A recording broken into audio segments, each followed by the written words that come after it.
Hello friends, आपको plus 2 class का economics का लेसन नंबर 10 स्टार्ट करा रहे हैं। और लेसन नंबर 10 है जो वो उसका नाम है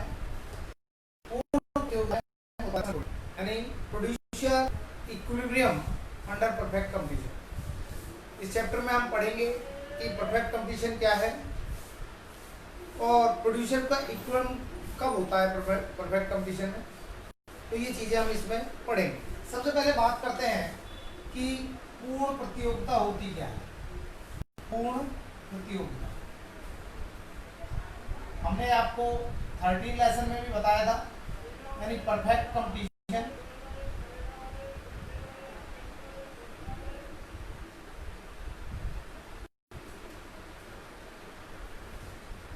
तो देखिए परफेक्ट कंपटीशन क्या है। पूर्ण प्रतियोगिता। पूर्ण प्रतियोगिता बाजार की एक ऐसी स्थिति होती है जिसमें किसी वस्तु के क्रेता और विक्रेताओं की संख्या बहुत अधिक होती है तथा प्रत्येक विक्रेता द्वारा या उत्पादक द्वारा जो उत्पादित वस्तुएं हैं और बेची जाने वाली वस्तुएं हैं वो अन्य उत्पादकों से किसी प्रकार से जो है अन्य उत्पादकों के बिल्कुल समान होती है। तो perfect competition is a market situation in which there are large number of buyers and sellers and all the seller sell or producer produce homogeneous product and इस बिल्कुल समान वस्तु का उत्पादन करते हैं। their product are homogeneous or similar in taste, color, packing और service etcetera, यानी उनकी वस्तुएं जो है एक दूसरे के कुछ समान होती हैं। there is no difference between the product of one producer और product of other producer, यानी एक प्रोड्यूसर के प्रोडक्ट में और दूसरे प्रोड्यूसर के प्रोडक्ट में कोई भी डिफरेंस नहीं पाया जाता है। In this market the price is determined by the industry. इस बाजार में जो वस्तु की कीमत है वो उद्योग निर्धारित करती है। And all the firms are price taker, और सभी फर्म जो है कीमत स्वीकारक होती हैं। एंड इंडस्ट्री जो है कीमत निर्धारक होती है। तो पूर्ण प्रतियोगिता बाजार की एक ऐसी स्थिति है जिसमें किसी वस्तु के क्रेता और विक्रेताओं की संख्या बहुत अधिक होती है तथा प्रत्येक विक्रेता या उत्पादक समान वस्तु का उत्पादन और विक्रय करता है। उनकी वस्तुओं में जो समानता है वो डिजाइन, आकार, प्रकृति, टेस्ट, पैकिंग आदि के आधार पर होती है। ठीक है, वस्तु का निर्धारण उद्योग द्वारा किया जाता है और सभी फर्में वस्तु की कीमत का स्वीकारक होती हैं। अर्थात जो कीमत पर इंडस्ट्री ने तय कर दी उसी कीमत पर जो कॉम्पिटिटिव फर्म्स होंगी उनको उस प्रोडक्ट को खरीदना पड़ेगा। ठीक है, यानी बेचना पड़ेगा और बायर्स को खरीदना पड़ेगा। इस मार्केट में एक वस्तु की प्राइस जो है होल मार्केट में सभी जगह, चाहे पलवल से लीजिए, दिल्ली से लीजिए, मुंबई से लीजिए, एक पाई जाती है। और हमने पहले बताया था कि इस प्रकार की मार्केट एक्चुअल में नहीं मिलती, काल्पनिक एज्यूमिंग मार्केट है, काल्पनिक कल्पना की हुई मार्केट है। ठीक है, इसके बाद हमने इसमें पढ़ा कि परफेक्ट कंपटीशन मार्केट की कुछ फीचर्स होती हैं। पहले इसका अर्थ, उसके बाद फीचर्स। और फीचर्स क्या होती है इसकी कि अधिक क्रेता एवं विक्रेता, यानी large number of buyers and sellers. पहली फीचर इसकी ये होती है कि इसमें लार्ज नंबर ऑफ बायर्स और सेलर्स होते हैं। That clear. दूसरी इसकी फीचर होती है जो वो है होमोजीनियस प्रोडक्ट, यानी समान या समरूप वस्तुएं, यानी सिमिलर या होमोजीनियस प्रोडक्ट। थर्ड इसकी जो फीचर है वो है परफेक्ट नॉलेज, यानी पूर्ण ज्ञान, यानी सेलर और बायर को जो है मार्केट सिचुएशन की परफेक्ट नॉलेज होती है। और फिफ्थ जो है फोर्थ जो है आपका फ्री एग्जिट और एंट्री, यानी स्वतंत्र प्रवेश एवं छोड़ना, free exit and entry. Fifth जो फीचर है आपकी वो है इसमें पूर्ण गतिशीलता, यानी परफेक्ट मोबिलिटी।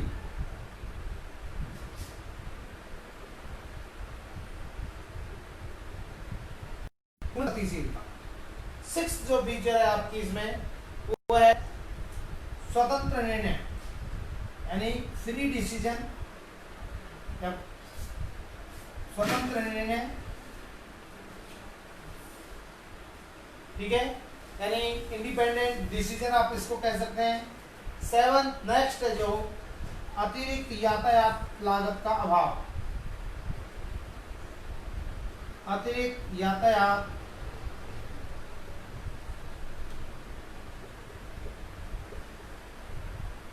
लागत का अभाव। एक जो है आपका पॉइंट वो है समान AR तथा MR।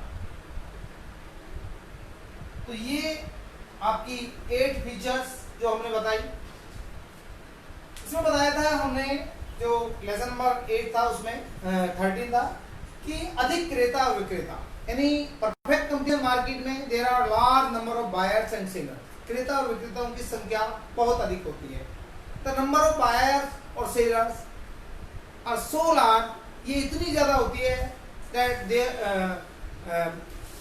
no any single seller or no any single buyer can influence the market price of commodity, कि अकेला क्रेता और एक अकेला विक्रेता जो है वो वस्तु की कीमत को प्रभावित नहीं कर सकता। On the base of their supply and their demand, अपनी वस्तु की पूर्ति के आधार पर और अपनी डिमांड के आधार पर वस्तु की कीमत को प्रभावित नहीं कर सकता है। सेकंड, समान या समरूप वस्तुएं। इसमें हमने बताया कि क्योंकि large number of buyer sellers होते हैं, बहुत ज्यादा होते हैं, तो जितने भी सेलर्स होंगे या जितने भी प्रोड्यूसर्स होंगे वो सेम प्रोडक्शन, सेम गुड्स का प्रोडक्शन करेंगे। There is no difference between the product of one producer और प्रोडक्ट ऑफ अनदर प्रोड्यूसर, यानी एक उत्पादक के प्रोडक्शन में और दूसरे उत्पादक के प्रोडक्शन में किसी प्रकार का कोई अंतर नहीं पाया जाता। देयर प्रोडक्ट आर सिमिलर और उनके उत्पादन समान होते हैं और समरूप होते हैं। उनमें रंग, रूप, आकार, डिजाइन, टेस्ट, पैकिंग आदि में कोई डिफरेंस नहीं होता। They are similar in taste, colour, packing etcetera.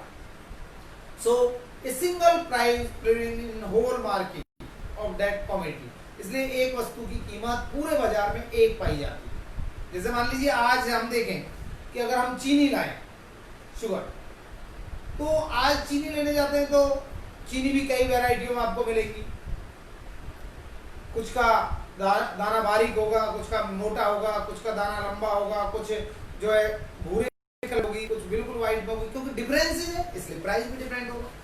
लेकिन ये एक मार्केट ऐसी है इसमें तो कोई डिफरेंस ही नहीं होता, और ऐसी मार्केट आपको आज देखने में नहीं मिलती है। क्योंकि अगर आप मार्केट से आलू भी लेने जाते हैं तो वहां भी आलू की कई वैरायटी मिल जाएगी, टमाटर लेने जाते हैं तो वहां भी कई वैरायटी मिल जाएंगी। जो वैरायटी डिफरेंट होगी तो प्राइस भी डिफरेंट होगा। लेकिन यहाँ इस मार्केट में सेम प्रोडक्ट होता है, इसलिए सेम प्राइस भी होता है। इसके बाद जो थर्ड है आपका वो है पूर्ण ज्ञान, यानी इस मार्केट की एक फीचर ये होती है, इसमें सेलर्स को और बायर्स को परफेक्ट नॉलेज होती है कि कौन सी वस्तु किस स्थान पर कितने रुपए में बेची जा रही है। ठीक है, सेलर को भी बायर को भी, और बायर भी जानता है कौन सी वस्तु किस स्थान पर कितने में जो है मिल सकती है, तो परफेक्ट नॉलेज होती है। इसके बाद आपका स्वतंत्र प्रवेश और छोड़ना। इस मार्केट की एक विशेषता ये होती है कि इस मार्केट के अंदर जो इंडस्ट्री होती है, इंडस्ट्री में कोई भी न्यू फर्म इजीली एंटर कर सकती है और कोई भी फर्म पुरानी जो है वो इजीली जो है इंडस्ट्री को छोड़ करके बाहर जा सकती है। इसके बाद है perfect knowledge, sorry perfect mobility. यहाँ पर पूर्ण गतिशीलता होती है। परफेक्ट मोबिलिटी का मतलब है कि वस्तु बाजार मार्केट जो है दो तरह की मेनली होती है कि एक तो कमोडिटी मार्केट है जहाँ वस्तुएं बिकती हैं, एक होती है साधन बाजार जहाँ साधन, लैंड, लेबर और जो है कैपिटल बिकती है। तो लेबर मार्केट में या आप ये कहिए कि फैक्टर मार्केट में और प्रोडक्ट मार्केट यानी कमोडिटी मार्केट, दोनों में ही परफेक्ट मोबिलिटी होती है। अर्थात एक क्रेता उसी फर्म से वस्तुएं खरीदता है जहां उसे सस्ती मिलेगी, एक विक्रेता उसको वस्तु बेचता है जहां उसको उससे ज्यादा लाभ प्राप्त होगा, इसलिए परफेक्ट मोबिलिटी होती है। नेक्स्ट जो है स्वतंत्र निर्णय।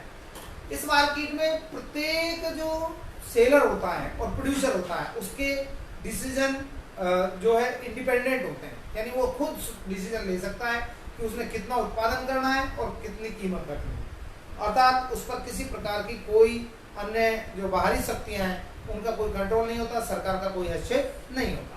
ठीक है, इसके बाद है नेक्स्ट यातायात लागत का अभाव। इसका मतलब क्या है? Lake of transportation cost. हमने बताया कि ये एक मार्केट ऐसी है जहां एक ही वैरायटी की वस्तु मिलती है, चाहे आप पलवल से लीजिए, चाहे दिल्ली से लीजिए, मुंबई से लीजिए। आज अगर हम वस्तुएं दिल्ली से खरीद कर लाते हैं तो उसका एक बड़ा कारण होता है या तो वहां क्वालिटी अच्छी मिलती है या वहां सस्ती मिलती है, सीधा सा। लेकिन यहाँ तो क्वालिटी भी सेम है, तो दिल्ली से क्यों लाएंगे? सस्ती की जहां तक बात है, पूरा मार्केट में हमने बताया कि प्राइस सेम होता है, इसलिए दिल्ली या मुंबई से लाने पर हमें एक्स्ट्रा खर्च ट्रांसपोर्ट पर नहीं खर्च करना पड़ता। तो से इसमें ट्रांसपोर्ट कॉस्ट की जो है लेट यानी अभाव होता है। और लास्ट है AR/MR इक्वल होते हैं। ये रेवेन्यू वाले चैप्टर में भी आपको बताया हमने कि परफेक्ट कंपटीशन मार्केट में जो है AR/MR कांस्टेंट होते हैं, क्योंकि आपको मालूम है कि परफेक्ट में मान लीजिए 1 2 3 4 5 है, यहाँ प्राइस सेम होगा, प्राइस हम AR को कहते हैं। मान लो ये 5 रख लिया, TR इनको मल्टीप्लाई कर देते हैं अगर हम दोनों को, 5 10 15 25 और 30। ठीक है, सॉरी 20 25 20 और 25। MR की बात करते हैं तो ये 5 है, नीचे से माइनस करती जाइए 5 5 5 5। तो ये देखें आप AR भी 5 5 आया है, ये भी 5 5 है, ये भी 5 5। तो इससे 1 मार्क्स में भी आ सकता है। मान लो ये टेबल आ गई और आपको पूछा कि भाई ये टेबल ये बताइए किस मार्केट की है, तो आप सीधा सा है, क्योंकि परफेक्ट कंपटीशन में ही प्राइस सेम होता है, और जब प्राइस सेम होगा तो MR भी उसके बराबर होगा, तो ये परफेक्ट कंपटीशन मार्केट। इसलिए कहा कि AR और MR जो है सेम होता है, समान होता है। अगर इसको हम फिगर से दिखाएंगे, हमने पीछे बनाया था 1 2 3 4 5 1 2 3 4 5, यहाँ क्वांटिटी आ गई, यहाँ आ गया आपका मान लो ये रिवेन्यू आ गया, AR और ये MR आ गया, तो 1 पर भी 5 है, इसी तरह से 2 पर 5 है, 3 पर 5 है, 4 पर भी 5 पर भी, तो इस तरह से ये AR और MR आ गया। तो इसमें देखेंगे किस मार्केट में AR/MR OX के पैरेलल होता है, तो परफेक्ट कंपटीशन में। परफेक्ट कंपटीशन में जो है AR और MR जो है OX अक्ष के पैरेलल होता है और हॉरिजॉन्टल स्ट्रेट लाइन होती है। इधर क्लियर? ये सारी चीजें हम आपको पहले 13 चैप्टर में बता चुके हैं, लेकिन अब बात करते हैं हम, ये था परफेक्ट कंपटीशन। हमारा टॉपिक भी यही है कि परफेक्ट कंपटीशन में एक प्रोड्यूसर का इक्विलिब्रियम कहाँ होता है। हम ये प्रोड्यूसर इक्विलिब्रियम ना मोनोपोली में पढ़ेंगे, ना ओलिगोपोली में पढ़ेंगे, और ना ही मोनोपोलिस्टिक कंपटीशन में पढ़ेंगे, हम केवल यहाँ पढ़ेंगे। अब यहीं से एक टॉपिक आता है कि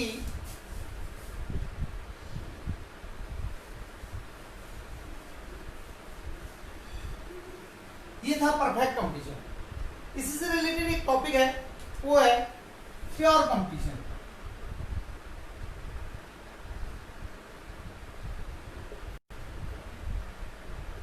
इसको कहते हैं शुद्ध प्रतियोगिता।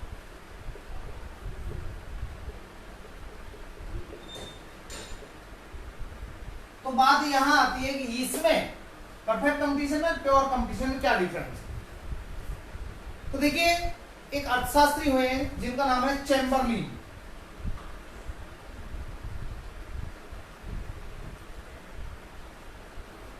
इनका नाम था चैम्बरलिन, ठीक है, प्रोफेसर चैम्बरलिन का नाम, प्रोफेसर चैम्बरलिन। तो शुद्ध प्रतियोगिता की धारणा जो है वो इनकी देन है। प्रोफेसर चैम्बरलिन ने इस धारणा का प्रतिपादन किया, इवॉल्व की, ठीक है। प्रोफेसर चैम्बरलिन कहते हैं कि शुद्ध प्रतियोगिता और पूर्ण प्रतियोगिता में अंतर होता है। बड़ी आसान सी डेफिनेशन है इनकी।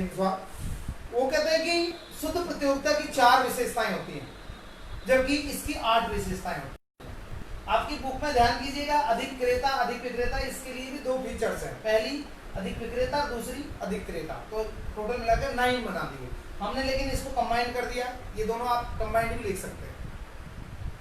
तो चैम्बरलेन कहते हैं कि प्योर कंपटीशन और जो परफेक्ट कंपटीशन है, इनमें एक अंतर ये होता है सीधा सा कि इसकी 4 फीचर्स होती हैं, इसकी केवल 4 विशेषताएं, यानी अगर इसकी 8 विशेषताओं में से 4 विशेषताएं हम शामिल करें तो वो जो है परफेक्ट कंपटीशन हो जाएगा। ठीक है, वो 4 फीचर कौन कौन सी हैं? तो देखिए, पहली फीचर इसमें इनके अनुसार अधिक क्रेता और विक्रेता, अधिक क्रेता तथा अधिक विक्रेता, पहली फीचर ये होती है, यानी ये बात। ठीक है, दूसरी जो फीचर होती है वो है समरूप वस्तुएं,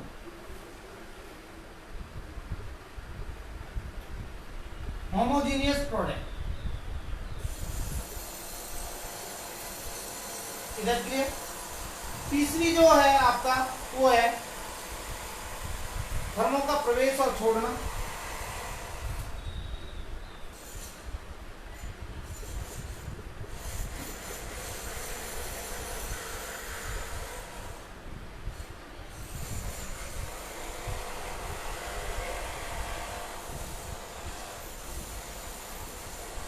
यानी स्वतंत्र प्रवेश और छोड़ना, और चौथी है स्वतंत्र निर्णय, इंडिपेंडेंस डिसीजन।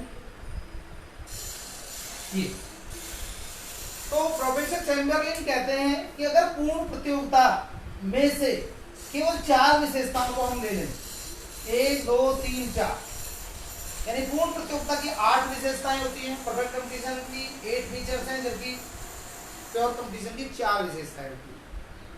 ठीक है, यही इसकी डेफिनेशन भी है, तो ये जो है शुद्ध प्रतियोगिता बन जाती है। क्लियर।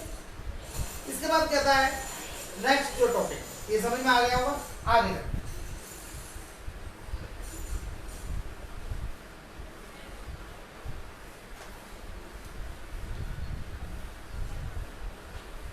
चलते हैं।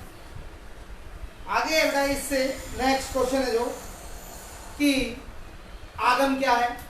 इसमें आपने एक चैप्टर पीछे पढ़ के आए होंगे, रिवेन्यू क्या होती है। इसके बाद आपने पढ़ा कि टोटल रिवेन्यू क्या है, फिर आपने पढ़ा मार्जिनल रिवेन्यू क्या है, ऐसे ही आपने पढ़ा लागत क्या होती है, यानी कॉस्ट। इसमें हमने पढ़ा टोटल कॉस्ट किसे कहते हैं और मार्जिनल कॉस्ट किसे कहते हैं। तो सबसे पहले हम बात करते हैं रिवेन्यू क्या है, कि एक फर्म को, रिवेन्यू क्या है, एक फर्म को अपने उत्पादन की बिक्री से जो आय प्राप्त होती है उसे रिवेन्यू कहते हैं। ठीक है, रिवेन्यू रेफर टू, ठीक है, money receive by a firm for the sale of their production is called revenue। यानी एक फर्म को अपने उत्पादन की बिक्री से जो आय प्राप्त होती है उसे हम क्या कहते हैं, रिवेन्यू कहते हैं। कि जैसे मान लीजिए एक फर्म ने 1000 यूनिट बेची, एक फर्म मान लीजिए 1000 यूनिट बेचती है, तो उससे मान लो उसको 2000 रुपए मिलते हैं, तो 2000 रुपए जो है उसकी रिवेन्यू हो जाएगी। ठीक है, आगे इसके बाद टोटल रिवेन्यू क्या होती है, कि एक फर्म द्वारा एक निश्चित मात्रा को बेचने से जो कुल अमाउंट प्राप्त होगी वो total revenue. The amount received by firm for sale of particular quantity of A commodity is called total revenue. एक फर्म द्वारा किसी वस्तु की एक निश्चित मात्रा को बेचने से जो आय प्राप्त होती है उसे कुल आगम कहते हैं। The amount received by a firm for the sale of a particular quantity of a commodity is total revenue। Marginal revenue क्या है, एक फर्म द्वारा किसी वस्तु की या कम मात्रा, एक अधिक या एक कम मात्रा को बेचने से जो टोटल रेवेन्यू में डिफरेंस आता है उसे हम मार्जिनल रेवेन्यू कहते हैं। क्लियर? तो marginal revenue is a change in total revenue due to one more and one less unit sold. ठीक है, इसके बाद आता है कॉस्ट। क्या है? एक फर्म द्वारा किसी वस्तु के उत्पादन पर जो कुल व्यय किया जाता है कॉस्ट कहलाती है। कॉस्ट टोटल एक्सपेंडिचर, ठीक है, incurred by firm for the production of goods. एक फर्म द्वारा वस्तुओं को उत्पादन करने पर जो व्यय किया जाता है, टोटल व्यय किया जाता है, वो कॉस्ट कहलाता है।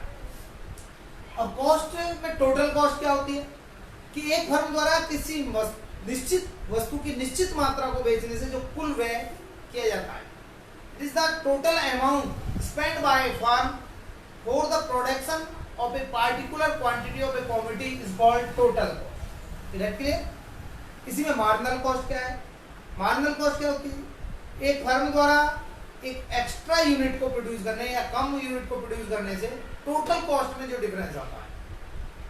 Marginal cost is the difference between total cost due to one more and one less unit to be produce. यानी एक कम या एक अधिक इकाई का उत्पादन करने से टोटल कॉस्ट में जो डिफरेंस आएगा इज कॉल्ड मार्जिनल। ठीक है, अब जो नेक्स्ट बात आती है हमारी वो है कि ध्यान कीजिएगा, अगर अब होता है प्रॉफिट यानी लाभ। अगर कुल आगम में से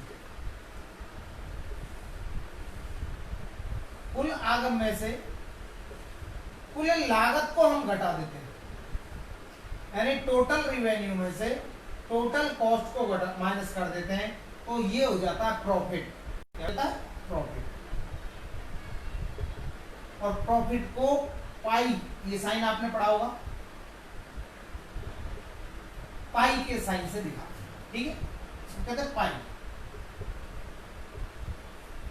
तो लाभ को हम पाई से दिखाएंगे, पहली बात तो ये। और ये जो लाभ होगा ये होगा नेट प्रॉफिट। क्या होगा? ये आपका लाभ नेट प्रॉफिट यानी शुद्ध लाभ होगा। ध्यान रखना, टोटल रिवेन्यू में से टोटल कॉस्ट को माइनस करेंगे तो नेट प्रॉफिट आ जाएगा। ठीक है, इसके बाद अगर टीआर में से टीवीसी को माइनस करेंगे तो ये ग्रॉस आ जाएगा, शुद्ध प्रॉफिट आ जाएगा, ग्रॉस प्रॉफिट। यानी कुल लागत में से कुल आगम में से कुल लागत को हम घटा देते हैं तो हमारा जो आएगा, ठीक है, वो आएगा हमारा नेट प्रॉफिट। ठीक है, इसके बाद बात करते हैं हम नेक्स्ट टॉपिक की।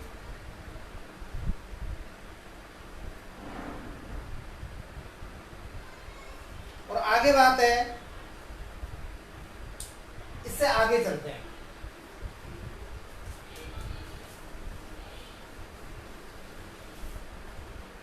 इससे जो अगला जो टॉपिक है वो है कि एक उत्पादक संतुलन में कब होता है। तो देखिए, एक उत्पादक संतुलन की स्थिति में तब होता है जब उसे अपने वर्तमान उत्पादन की मात्रा से जो है पूर्ण संतुष्टि होती है, यानी उत्पादन में वृद्धि और कमी करना उसकी प्रवृत्ति नहीं होती। और इस अवस्था में, और यह अवस्था तब होती है जब उसे अधिकतम लाभ प्राप्त होता है। A producer is in equivalent situation when he gate maximum profit. एक उत्पादक संतुलन में तब होता है जब वह अधिकतम लाभ प्राप्त करता है। And there is no tendency to change their production, और उसमें उत्पादन में परिवर्तन करने की कोई प्रवृत्ति नहीं पाई जाती। ठीक है, उत्पादक संतुलन वो स्थिति है जिसमें एक उत्पादक अधिकतम लाभ प्राप्त करता है और अपने उत्पादन की जो वर्तमान स्थिति है उससे फुल सेटिस्फाई होता है और अपने प्रोडक्शन में किसी प्रकार का कोई परिवर्तन यानी इंक्रीज और डिक्रीज करना पसंद नहीं करता। अब यहां से एक बात आती है कि एक उत्पादक को अधिकतम लाभ कब होते हैं, एक उत्पादक को अधिकतम लाभ कब होते हैं। तो देखिए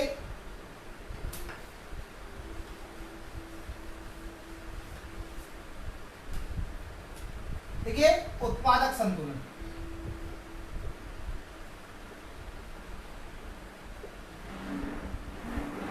तो एक उत्पादक संतुलन में तब होता है जब वह अधिकतम लाभ प्राप्त करता है।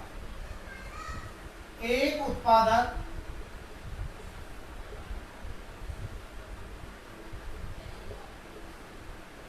संतुलन में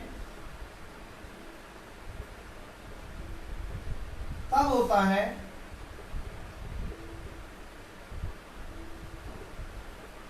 जब वह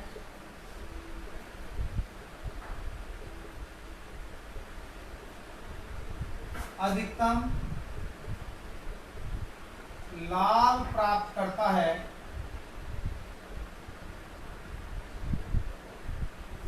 तथा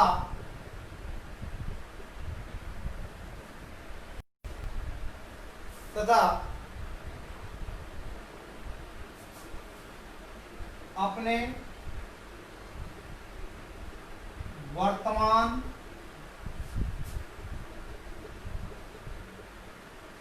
उत्पादन की मात्रा से पूर्ण संतोष होता है।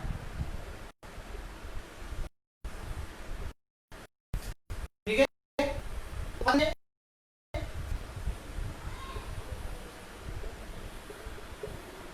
कमी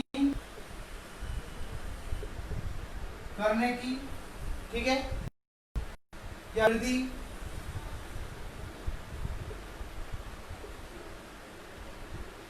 करने की, उसमें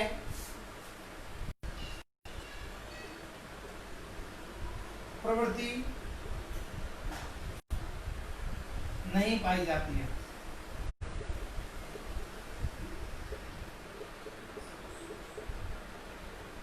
ये है प्रोड्यूसर इक्विवेलेंट। तो एक producer is in equivalent situation when he gate maximum profit and he is full satisfied for their production and there is no tendency to increase or decrease of production. ये उत्पादक संतुलन है। अब यहां से बात करते हैं हम कि अधिकतम लाभ क्या है। ये देखिए, ये जो है एक उत्पादक को अधिकतम लाभ कब प्राप्त होते हैं। अब इसी से चलते हैं अधिकतम लाभ।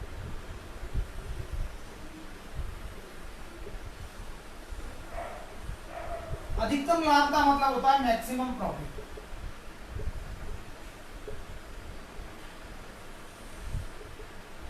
तो एक उत्पादक को अधिकतम लाभ कब होते हैं? एक प्रोड्यूसर गेट मैक्सिमम प्रॉफिट, एक प्रोड्यूसर मैक्सिमम प्रॉफिट उसको कब होते हैं? एक producer gate maximum profit when, कब? तब होते हैं when डिफरेंस बिटवीन, जब कुल लागत तथा कुल आगम का अंतर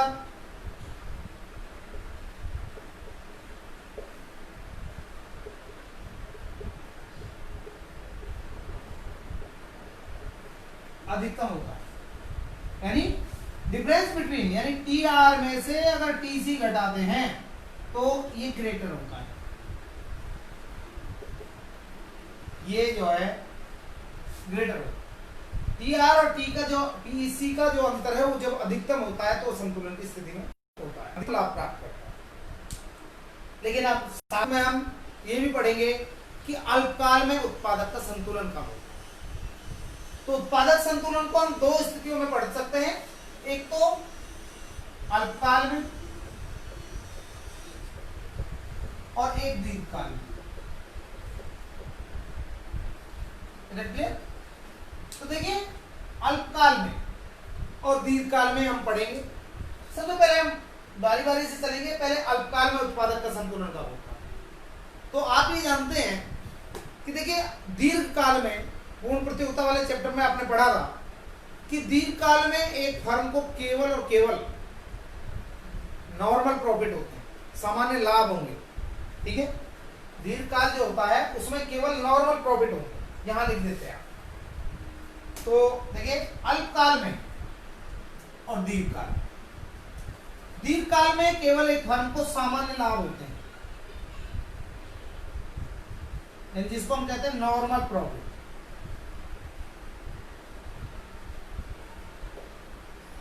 और जबकि अल्पकाल में तीन चीजें हो सकती हैं। अल्पकाल में जो है असामान्य लाभ हो सकते हैं, इसको super profit, super normal profit कहते हैं, असामान्य। इसके बाद सामान्य लाभ हो सकते हैं,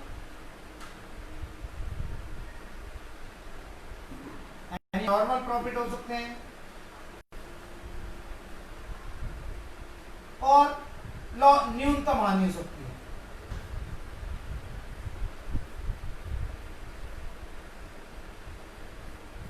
मिनिमम लॉस हो सकता है।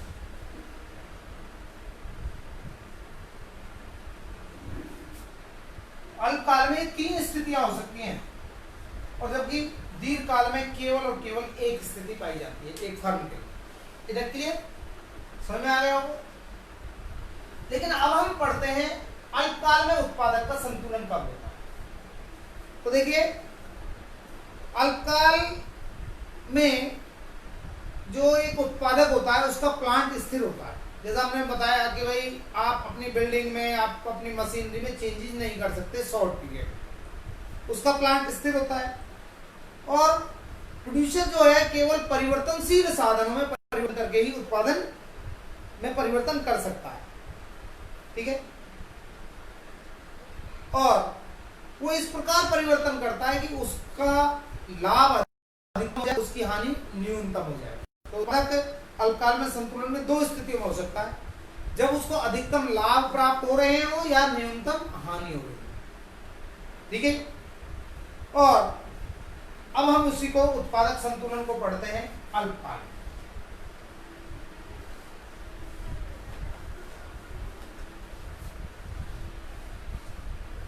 तो अल्पकाल में आप ये भी डेफिनेशन दे सकते थे उसी को। तो देखिए हम बात करते हैं अल्पकाल में। अल्पकाल में उत्पादक संतुलन, ये हमारा टॉपिक है, यानी producer equilibrium under perfect competition in short run, ये हमारा टॉपिक शॉर्ट रन।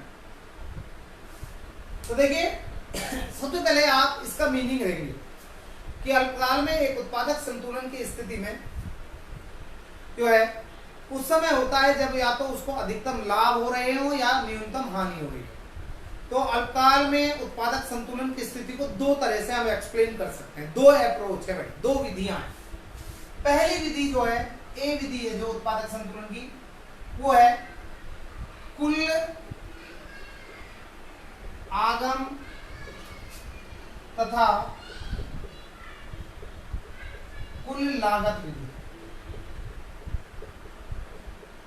पहली अप्रोच ये है, ठीक है, कुल आगम तथा कुल लागत। तो इस विधि से, इस विधि द्वारा उत्पादक को अधिक लाभ कहां होते हैं, अधिकतम लाभ वहां होते हैं PR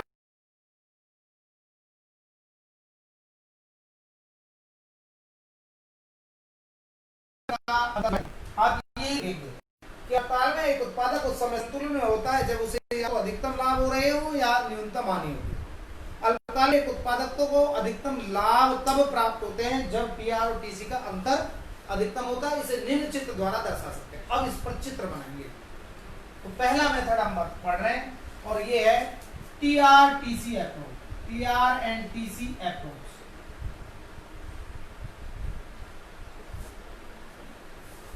इसे निम्न चित्र द्वारा दर्शाया जा सकता है और आप चित्र बनाएंगे, देखिए।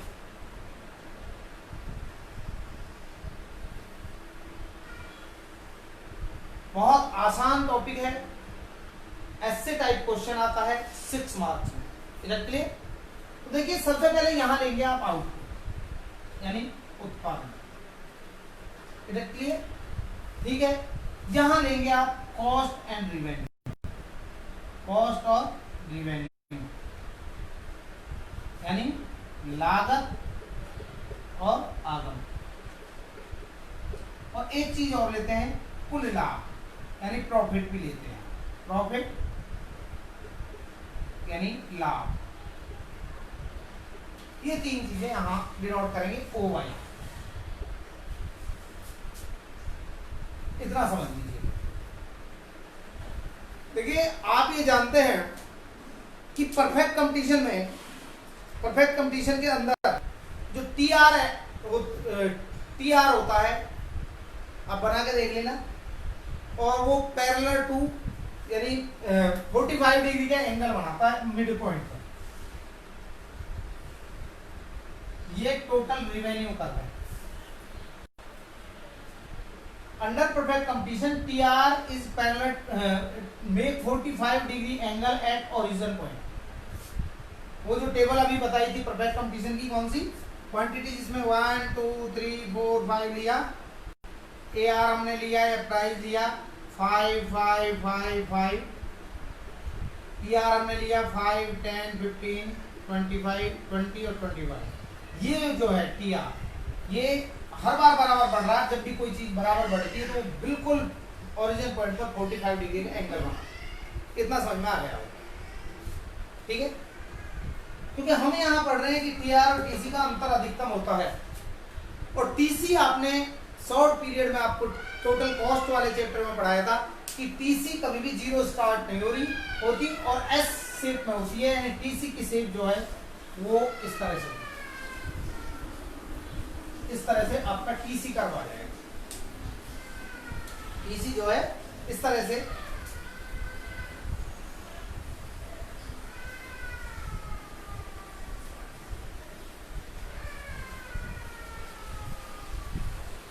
ये आपका टीसी करवा देगा और ये आपका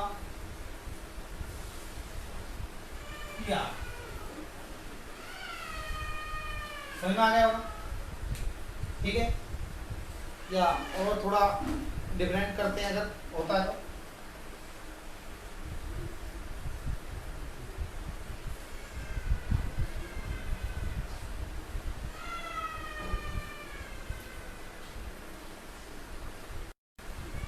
ये और यहां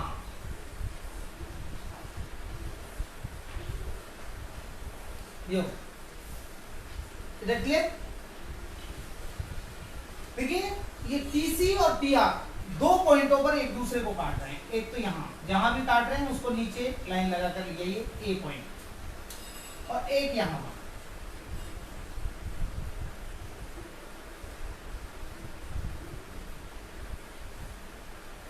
बी पॉइंट। इसको प्रोडक्शन लेवल एम और ये एम, ए और समझ में आ गया? इसका मतलब ये हुआ कि इस बिंदु पर टीआर और टीसी एक दूसरे के बराबर है।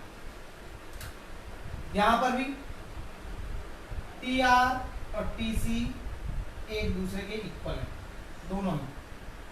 समझ में आया? इससे पहले ई पॉइंट से पहले अगर हम देखें तो कौन सा कर्व ऊपर है? टीसी कर्व ऊपर है। इसका मतलब टीसी ज्यादा है टीआर से। इट मींस जब टीसी कॉस्ट ज्यादा होती है रिवेन्यू से तो ये हो जाता है आपका लॉस।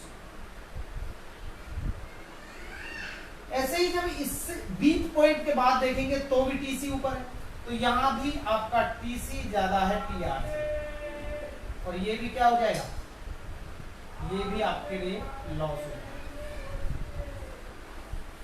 राइट,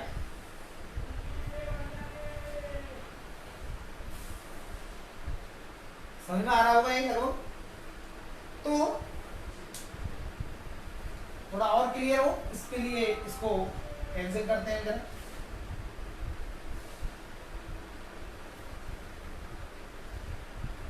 ये देखिए, ये आपका फिगर, इसमें केवल आपने पूरे मेथड में एक मीनिंग देना और उसके बाद ये स्टार्ट कर देना। It is explain by the following figure. Figure को एक्सप्लेन करने का तरीका देखिए। देखिए चित्र में इन the figure OX output, OX output को दिखाता है, OY जो है वो दिखाता है प्रॉफिट, कॉस्ट और रिवेन्यू को दिखाता है। देखेंगे TR टोटल रिवेन्यू कर, TR टोटल रिवेन्यू कर है, which make 45 degree angle at origin point, जो कि 45 डिग्री, जो कि O ओरिजिन पॉइंट पर 45 डिग्री का कोण बनाता है। ठीक है, TR increase at constant rate, TR स्थिर दर से बढ़ता है बिकॉज क्योंकि perfect competition price is constant और average revenue is constant, average revenue constant होती है। Clear, TC total cost curve है, लागत वक्र है। TC curve start above the origin point on OX at point K। TC curve है जो वो OYX के OYX पर से K पॉइंट से स्टार्ट होती है, because under short period, in short period TC is the sum of FC and VC. TC में एफसी और वीसी का जोड़ होता है, so it is not start from the origin point, इसलिए above origin. TC is inverse S से, जो आपने कॉस्ट वाला चैप्टर पढ़ा उसमें ही पढ़ा, ठीक है, नहीं पढ़ा तो इनवर्स एस से इस टाइप का होता है। आप बना के देख सकते हैं इस टेबल से, यानी इस टेबल से तो नहीं आएगा, कॉस्ट वाली टेबल से आप बना के देख सकते हैं। ठीक है, TC curve intersect TR curve at 2 points. TC जो वक्र है वो टीआर वक्र को 2 बिंदुओं पर काटता है, पॉइंट ए और पॉइंट बी। इधर clear, it means at point A and point B TR and TC are equal. इसका मतलब है पॉइंट ए और बी पर टीआर और टीसी एक दूसरे के क्या है, बराबर है। इधर clear, it is called point A and point B is called break even point. तो देखिए इन दोनों बिंदुओं को हम क्या कहते हैं, break even point. It is called break even point. इसको हिंदी में कहते हैं सम विच्छेद बिंदु, इसको कहते हैं सम विच्छेद बिंदु कहा जाता है। ब्रेक इवन पॉइंट क्या है, it is the point where first loss and profit are zero, जहां एक फर्म के प्रॉफिट और लॉस जीरो है, और it is the situation of no profit no loss, यानी इसको नो प्रॉफिट नो लॉस की स्थिति में कहते हैं। It is clear, it is the situation of normal profit, normal profit भी कह सकते हैं, नॉर्मल प्रॉफिट नो लॉस में आ जाता है। It is clear. अच्छा, इसके बाद अब लिखेंगे द अबव फिगर शो, उपरोक्त इससे ज्ञात होता है when firm produce less than OM, यानी OM से कम, और मोर देन OM, यानी जब फर्म ON से कम और OM से ज्यादा प्रोड्यूस करती है। When firm produce less than OM quantity or more than OM quantity, then he get loss।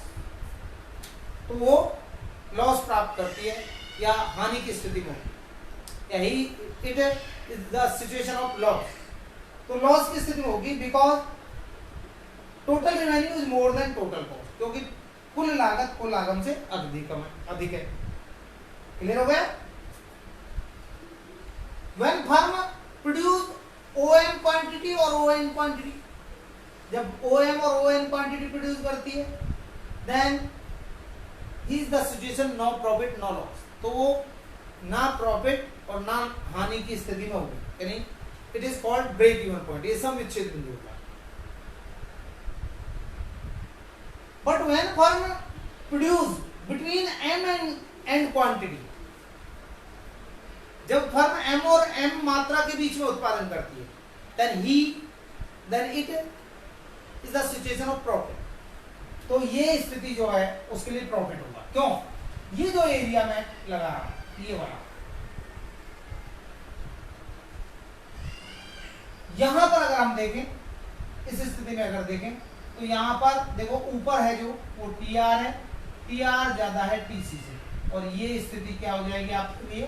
Profit की स्थिति हो जाएगी। समझ में आ रहा?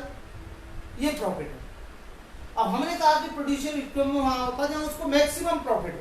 अब आप ये देखेंगे इसमें सबसे चौड़ाई, सबसे ज्यादा गैप कहां है, तो इसको अगर हम देखते हैं तो देखिए आपको अगर दिखाई दे रहा हो ये प्रॉफिट है, आपको अगर दिखाई दे रहा हो तो ये जो लाइन है ये इंडिकेट करती है सबसे बड़ी लाइन कौन सी। अगर हम देखें तो ये छोटी है, उससे बड़ी है, उससे बड़ी है, इस तरह से यहाँ छोटी से बड़ी, और लगभग ये जो लाइन हमें दिखाई दे रही है ये वाली, इसको नीचे ले आइए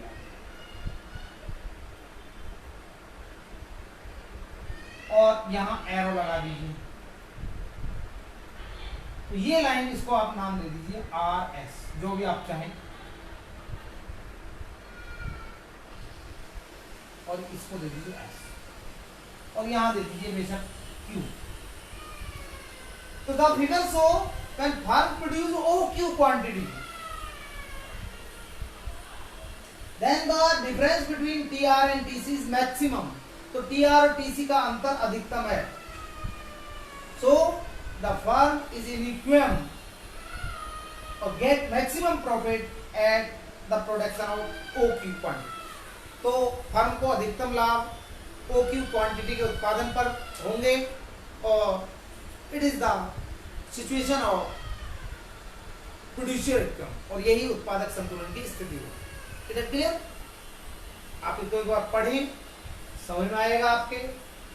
इसके बाद हमारा एक चीज रह गया इसमें प्रॉफिट, वो भी बड़ा आसान सा है। तो प्रॉफिट में अगर हम देखें तो देखिए यहां लॉस था और यहां लॉस है, यहां लॉस है, इसमें इससे नीचे इससे ऊपर, और ये प्रॉफिट। तो देखिए इससे नीचे नीचे लॉस है, तो आप क्या करेंगे, इसके एक सिरे से और इसके एक सिरे से इस तरह से निकाल देंगे, और ये ऊपर हाईएस्ट करके यहाँ हाईएस्ट करने के बाद इसको गिरा देंगे, तो ये आ जाएगा आपका इस लाइन से निकालते हुए दिस इज टोटल प्रॉफिट का, और यहाँ इसको कोई भी नाम दे दीजिए। तो इसको भी एक्सप्लेन करेंगे। TPC is total profit curve, TPC कुल लाभ वक्र है। इट शो, ये दर्शाता है that at n level of output और n लेवल आउटपुट, ठीक है, फर्म प्रॉफिट और loss is 0, and when firm at p point पर TPC is maximum, it's show when firm produce OQ quantity of output, जब firm OQ quantity का उत्पादन करती है देन ही गेट या इट गेट मैक्सिमम प्रॉफिट, तो ये अधिकतम लाभ प्राप्त करती है। ये आपका कंप्लीट। इधर क्लियर? हम पढ़ रहे थे कि अगर टोटल रेवेन्यू और टोटल जो कॉस्ट है उस मेथड से, उस अप्रोच से फर्म कब मैक्सिमम जो है कब इक्विलिब्रियम में होगी, प्रोड्यूसर इक्विलिब्रियम में होगा जब वो मैक्सिमम प्रॉफिट अर्न करेगा। तो पहला पॉइंट था अधिकतम लाभ, ठीक है, यानी फर्स्ट पॉइंट था अधिकतम लाभ, और ये आपको बता दिया अधिकतम लाभ कब प्राप्त करता है, इसको फर्स्ट पॉइंट दे सकते हैं, तब करता है जब टीआर में से टीसी घटाएं और ये मैक्सिमम। अब इसके साथ सेकंड जो पार्ट है वो है न्यूनतम हानि कब होती है एक फर्म को। अब इसका दूसरा पार्ट न्यूनतम हानि,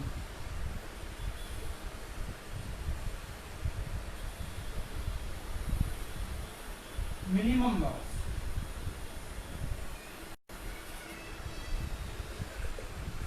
देखिए फर्म को मिनिमम लॉस कब होता है, एक फर्म को मिनिमम लॉस तब होता है, कब, एक फर्म को मिनिमम लॉस तब होता है जब उसकी टोटल रिवेन्यू और टोटल वेरिएबल कॉस्ट बराबर हो। क्लियर? और ये जो लॉस होता है ये जो है इसका टोटल रिवेन्यू और टोटल वेरिएबल कॉस्ट अगर बराबर हो जाए। देखिए आप ये जानते हैं कि जब टीआर और टीसी बराबर होता है तो ये नो प्रॉफिट नो लॉस होता है, नो प्रॉफिट नो लॉस अगर ये स्थिति होती है। इसका मतलब टीआर बराबर टीसी बराबर क्या होता है, टीसी बराबर होता है टीएफसी प्लस टीवीसी, इसके बराबर होता है। यानी इस स्थिति में फर्म को फिक्स कॉस्ट भी मिल रही होती है, वेरिएबल कॉस्ट भी मिल रही होती है, तो वो नो प्रॉफिट नो लॉस होता है। लेकिन कई बार क्या होता है कि फर्म को ये नहीं मिलती है रही होती है, तो ये स्थिति आ जाती है टीआर बराबर टीवीसी। यानी इस स्थिति में जो फर्म है वो लॉस जो होता है वो इक्वल टू टीएफसी। तो एक फर्म को मिनिमम लॉस उस स्थिति में होते हैं जब फर्म को अल्पकाल में परिवर्तनशील लागतें तो मिल रही हो लेकिन स्थिर लागतों का कुछ भाग या पूरी तरह से पूरा जो फिक्स कॉस्ट है वो नहीं मिल रही। In a short run, a firm get minimum loss when it receive variable cost, but sacrifice fully or partially total fixed cost. यानी वेरिएबल कॉस्ट तो मिल रही है लेकिन टोटल फिक्स कॉस्ट पूरा या आधा अपनी जेब से देना पड़ रहा है या उसका लॉस उठाना पड़ रहा है। फॉर एग्जाम्पल देखिए शॉर्ट पीरियड में क्या होता है, मान लीजिए आपने एक शॉप खोली, दुकान खोली, तो दुकान में अभी आपको 2-3 महीने दुकान खोले हुए हैं, तो हो सकता है आपको दुकान का किराया अपनी जेब से देना पड़े, पूरा या आधा। जो पूरा और आधा जो दुकान का किराया जो आप अपनी पॉकेट से पे कर रहे हैं वो और कुछ नहीं, वो मिनिमम लॉस के बराबर होगा। फिर इसे तो एक बात ध्यान, मिनिमम लॉस कब होता है, वो तब होता है जब ये स्थिति होती है, ये स्थिति, ये मिनिमम लॉस है। फिर इसको कैसे दिखाते हैं, इसको इस तरह दिखाते हैं। इसको जो है किस तरह दिखाया जाएगा, वो दिखाएंगे इस तरह से, और यहां पर जो है वही रिवेन्यू, कॉस्ट और लॉस, तीन चीजें यहां ली। यहां आउटपुट आपको मालूम है, यहाँ टोटल कॉस्ट जो टोटल रिवेन्यू कांस्टेंट होती है, अभी बताया हमने अंडर परफेक्ट कंडीशन। अच्छा, इसके बाद आपको बताया कि जो टोटल कॉस्ट है इसमें ये कभी भी जीरो से स्टार्ट नहीं होती शॉर्ट पीरियड में, इसलिए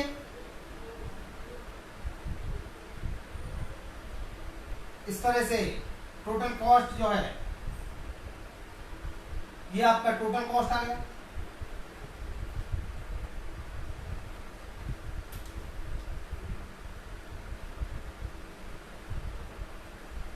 टोटल कॉस्ट का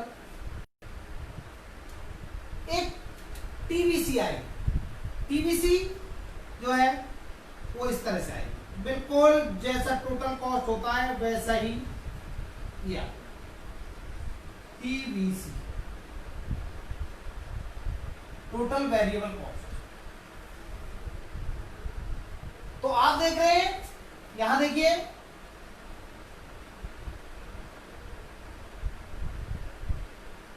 आप यहां देख रहे हैं कि एक ये पॉइंट आ गया, इस बी पॉइंट ए पॉइंट पर, इस ए पॉइंट पर क्या पा रहे हैं आप देख पा रहे हैं कि इस ए पॉइंट पर यहां पर टी आर और टीबीसी एक दूसरे के बराबर हैं, यानी फर्म को अपनी वेरिएबल कॉस्ट मिल रही है, टोटल कॉस्ट का वेरिएबल कॉस्ट तो मिल रहा है, क्या नहीं मिल रहा है, यानी इतने भाग का लॉस उठाना पड़ रहा है, ये नहीं मिल रहा है, यानी ए बी कह सकते हो, ए बी का लॉस हो रहा है। और ये ए बी है ना जो, ये किसके बराबर होगा, ये होता है टी एफ सी के बराबर, यानी टी एफ सी के बराबर लॉस होगा, loss equal to T F C, ये मिनिमम हानि है। तो पहले आप इसका मीनिंग देंगे कि एक फर्म को मिनिमम हानि उस समय होती है जब वो है उसे शॉर्ट पीरियड में, ठीक है, वेरिएबल कॉस्ट तो मिल रही होती है लेकिन अपनी फिक्स कॉस्ट के पूरी तरह से या उसका कुछ भाग का हानि उठानी पड़ती है। इस स्थिति में फर्म की टीआर और टीवीसी एक दूसरे के बराबर होती है, ठीक है। इसे निम्न चित्र द्वारा दर्शाया है, चित्र में वो अक्षर पर आउटपुट दिया गया है, ठीक है। ओवाई अक्ष पर रिवेन्यू, कॉस्ट और लॉस लिया गया है। टीआर परफेक्ट कंपटीशन में टोटल रिवेन्यू कर्व है, ओरिजिन पॉइंट पर 45 डिग्री का एंगल बनाता है। टीसी टोटल कॉस्ट कर्व है, स्टार्ट फ्रॉम ओवाई अक्ष एट ये पॉइंट के से स्टार्ट होती है। TVC total variable cost curve है, start from origin point O, ठीक है। टी आर और TVC touch each other at A point, तो point A so that then total revenue is equal to TVC. It's so when firm produce OM output, then he bear loss equal to TFC, ठीक है, which is the difference between TC and TVC. It is the minimum cost of the firm. Is that clear? इसके बाद ये पहली approach आपकी complete, ये समझ में आ गया होगा आपको। इसके बाद नेक्स्ट टॉपिक हम चलते हैं,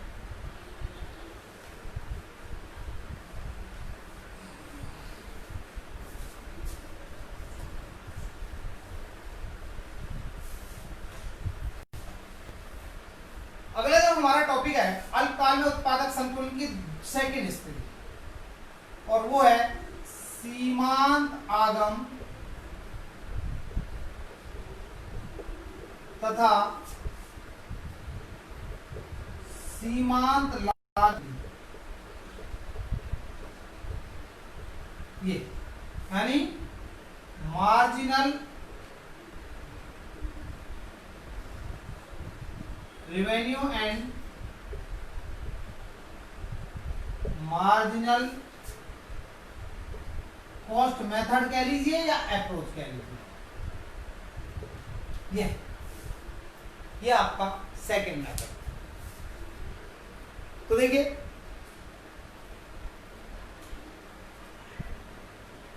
सीमांत आगम और सीमांत लागत विधि से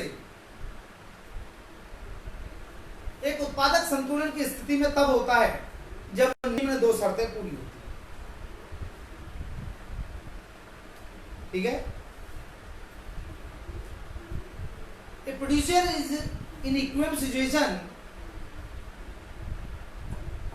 with the help of marginal revenue and marginal cost approach at the point where two conditions are fulfilled, जहां दो शर्तें पूरी होती है। वो दो शर्तें कौन कौन सी? पहले सबसे पहले इनका मीनिंग देंगे कि भाई सीमांत लागत क्या है, सीमांत आगम क्या है, ये हमने आपको बता दिया, यानी मार्जिनल रेवेन्यू क्या होती है ये बताइए आप। इसके बाद आप बताइए कि सीमांत लागत क्या होती है, मार्जिनल कॉस्ट ये आपको बता दिया। एक और कि किसी वस्तु की एक अधिक इकाई या कम इकाई को बेचने से कुल आगम में जो अंतर आता है उसे सीमांत आगम कहते हैं, और किसी वस्तु की एक अधिक इकाई का उत्पादन करने या कम इकाई का उत्पादन करने से जो लागत में, कुल लागत में जो अंतर आता है उसे सीमांत लागत कहते हैं। सीमांत आगम और सीमांत लागत विधि से एक उत्पादक संतुलन की स्थिति में उस समय होता है जब संतुलन की निम्न दो शर्तें पूरी होती है। वो शर्तें क्या है? पहले तो इनका मीनिंग अर्थ हो जाएगा, इसके बाद संतुलन की शर्तें, ये ध्यान रखना, फर्म के संतुलन की शर्तें। पूर्ण प्रतियोगिता में एक प्रतियोगी फर्म के संतुलन की दो शर्तें होती हैं। पहला एमसी, ठीक है, कौन कौन सी शर्तें हैं? MC और MR बराबर होने चाहिए, फर्स्ट शर्त है। और दूसरा शर्त है MC वक्र MR वक्र को नीचे से काटे।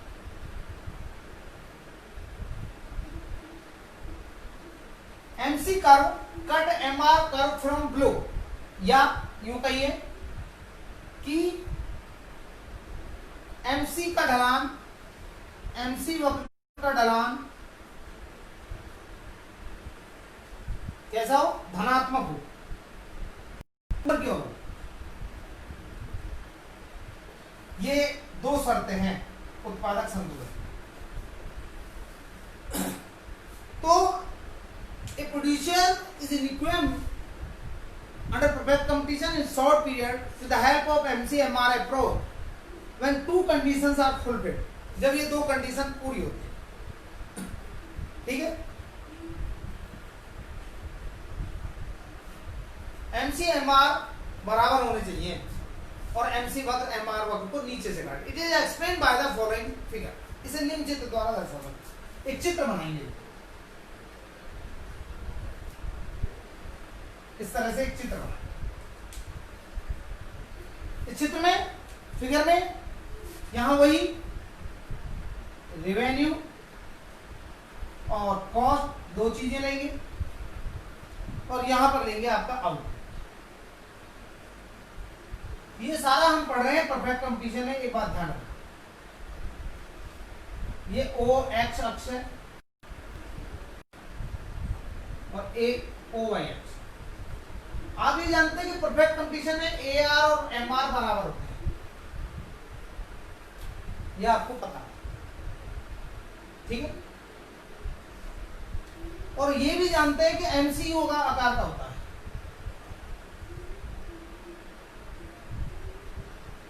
MC कर्व कैसा होता है? U आकार। तो आप देख रहे हैं कि MC वक्र जो है ये AR-MR है। AR का हमारा यूज कम है, थोड़ा सा इसको इग्नोर करेंगे, इसको ध्यान कंसंट्रेट ज्यादा करेंगे MR को। आप ये देख पा रहे हैं कि MC वक्र MR वक्र को दो पॉइंटों पर काट रहा है, एक तो A पॉइंट पर काट रहा है यहाँ और एक यहाँ पर B पॉइंट पर काट रहा है। समझ क्लियर हुआ? तो MC curve cut MR curve at 2 points, at A point and B point. Is that clear? Under perfect competition, a firm is in equilibrium when two conditions are fulfilled. एक firm संतुलन में उस समय होती है perfect competition में जब दो शर्तें पूरी होती हैं। MC-MR बराबर होने चाहिए, MC-MR वक्र को नीचे से काटें। In the figure first condition are fulfilled on both the point A and B। तो पहली कंडीशन जो है एट पॉइंट A MC बराबर MR और एट पॉइंट